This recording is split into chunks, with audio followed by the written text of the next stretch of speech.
Bueno, entonces, como dijimos, en el eje vertical, entonces irían los volúmenes y en el eje horizontal iría el periodo de tiempo, ¿cierto? Acá, como les mencionaba en el video anterior, aparecen los volúmenes que están dentro de esa hora de máxima demanda, y aquí es más fácil identificar cuáles son los volúmenes crecientes.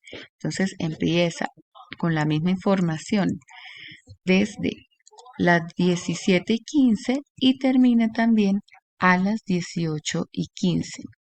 Aquí podemos darnos cuenta que el momento o la fracción de flujo o de volumen respecto a 15 minutos en donde se registra el mayor número de vehículos es el periodo desde las 18 hasta las 18:15, y en ese lapso aparece un volumen de vehículos mixtos de 825 vehículos, ¿sí?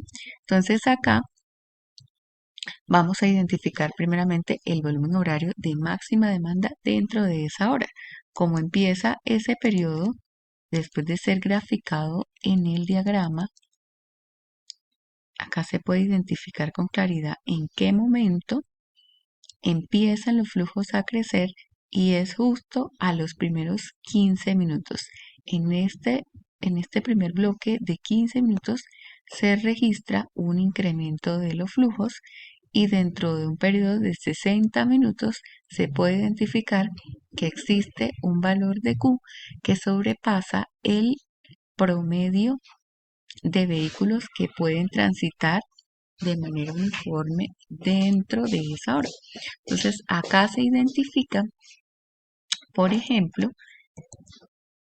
en este mismo histograma, que acá aparecen los 827 vehículos en este valor sombreado dentro del gráfico, y los otros valores corresponden a la zona sombreada de datos menores. Aquí entonces ese volumen horario de máxima demanda sería la sumatoria de todos estos números que aparecen dentro de la hora de máxima demanda, que nuevamente, si las sumamos, nos da un valor de 2.544, lo cual coincide con el mismo valor que habíamos calculado para periodos de 5 minutos utilizando los mismos datos. Ahora calculemos el factor horario de máxima demanda para periodos de 15 minutos.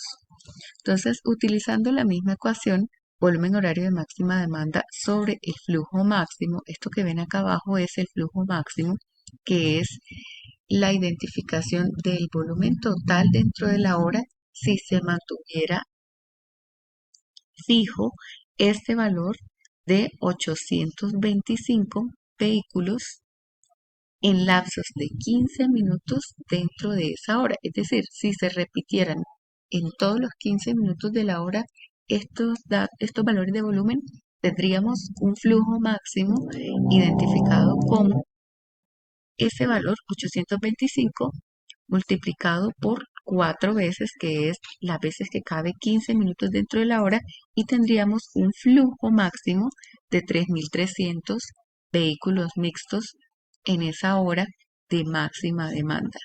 Entonces, el factor horario de máxima demanda es dividir ese volumen horario de máxima demanda sobre el flujo máximo dentro de esos 15 minutos, ¿sí?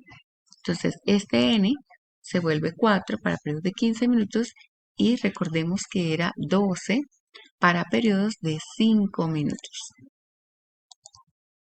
Acá entonces calculamos el factor horario de máxima demanda para estos datos y nos da un valor de 0.77%, puede decirse. Quiere decir que el 77% del tiempo el flujo se mantiene uniforme, ¿sí? Entonces, si miramos la gráfica, podemos identificar que si agrupamos en periodos de 15 minutos, son dos los datos que aparecen sombreados, entonces el más oscuro, y el predecesor, que podemos identificar que son de 15 minutos cada uno, quiere decir que esto corresponde al 30% del tiempo dentro de la hora donde los flujos no son uniformes.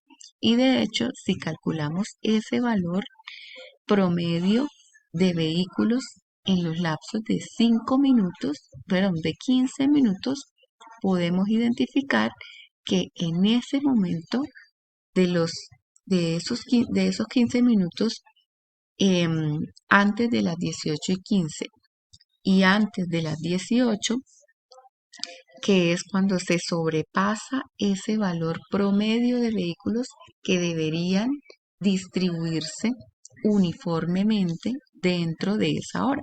Es decir, se esperaría con este valor promedio para que este factor horario de máxima demanda fuese 1, se esperaría que acá todas estas barras mostraran valores cercanos o el mismo valor promedio, o sea, 636 vehículos. Si eso ocurriera, significaría que la distribución de vehículos en todos los periodos de 15 minutos sería uniforme. Entonces, este factor se volvería 1, ¿sí? Entre más cercano esté de la hora, más nos indica que el flujo se distribuye uniformemente o que sin embargo, o en cambio, perdón, que el flujo presenta concentración en algunos lapsos dentro de esa hora. Eso es lo que les quería explicar, muchachos, que nos hacía falta para poder calcular factores horarios de máxima demanda y volúmenes horarios de máxima demanda de acuerdo al ejercicio de campo que ustedes están desarrollando. Espero haya servido para que puedan desarrollar su ejercicio con éxito y nos vemos. Hasta luego.